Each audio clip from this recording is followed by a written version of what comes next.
don't think anybody can do what I do. What I do is so special. Almost nobody can do it.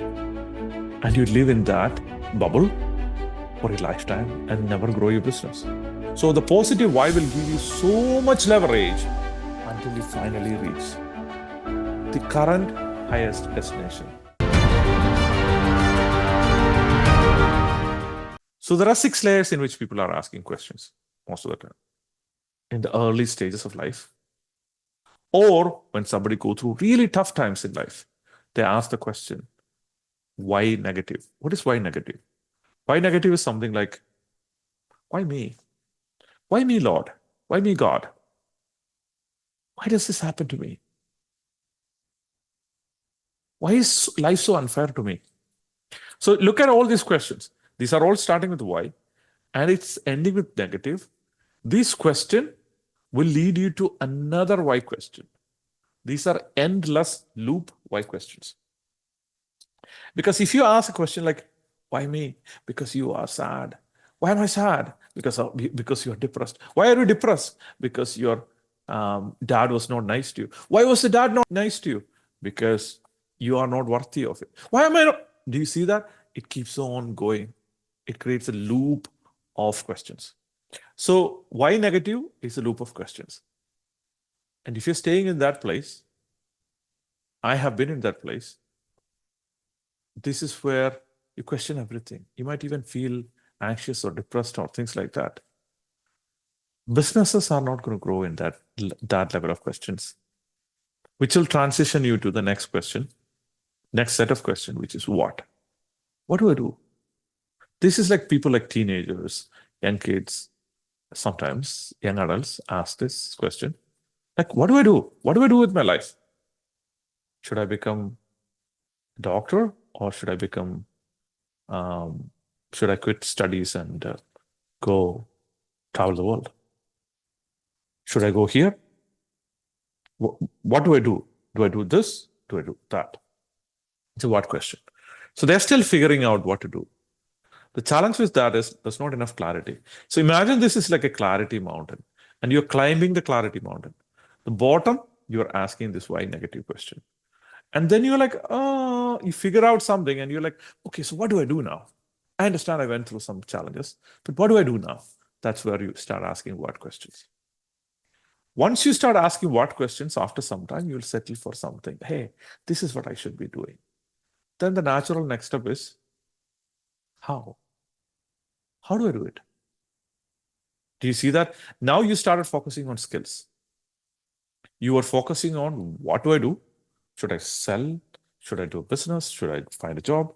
What do I do? What am I going to do? Right? How should I do nothing? Right? Versus now you're like, okay, I want to sell. I want to start a business. How do I start a business? How do I build a business? How do I scale a business? How do I market? How do I come up with a sales system? How do I create a sales script?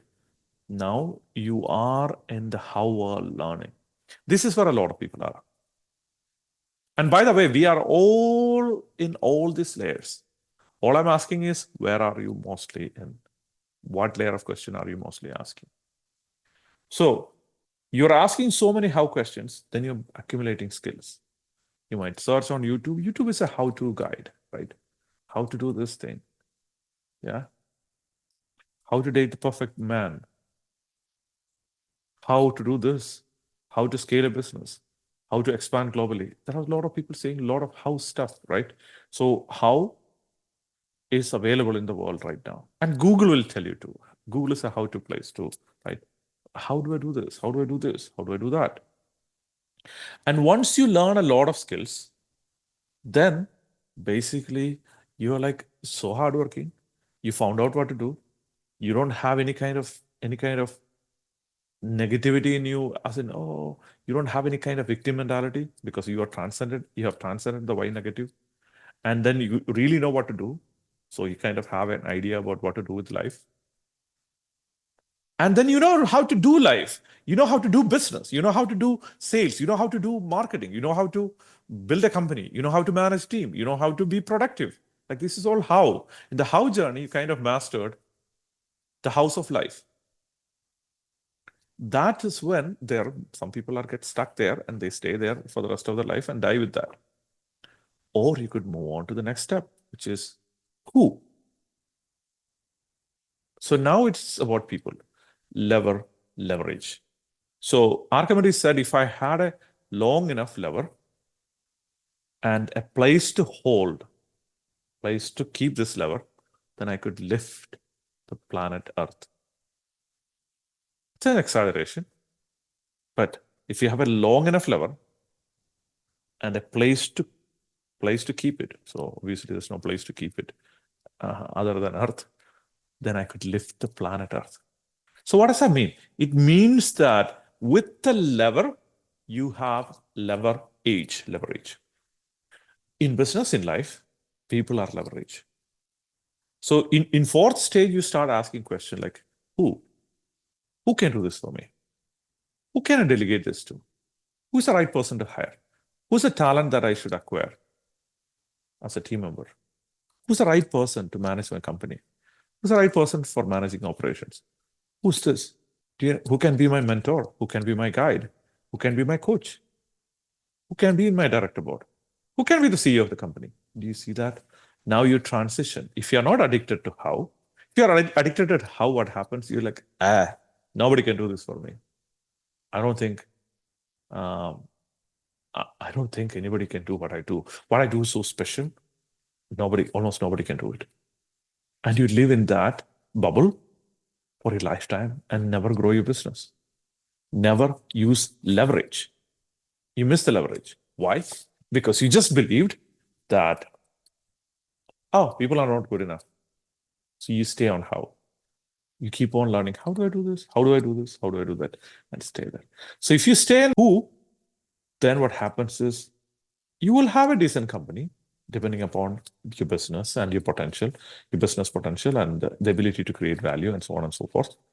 But if you truly want to go to the next level, you need to find true meaning in your life, the purpose in your life. By the way, in Y negative, you are trapped. You're trapped into your existence. With what? You are an explorer. With how? You are skill building. You're a skill acquisition manager. With who? You have leverage.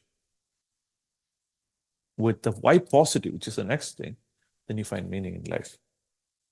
So what is Y positive? Y positive is, why am I doing this? It is not, why am I doing this?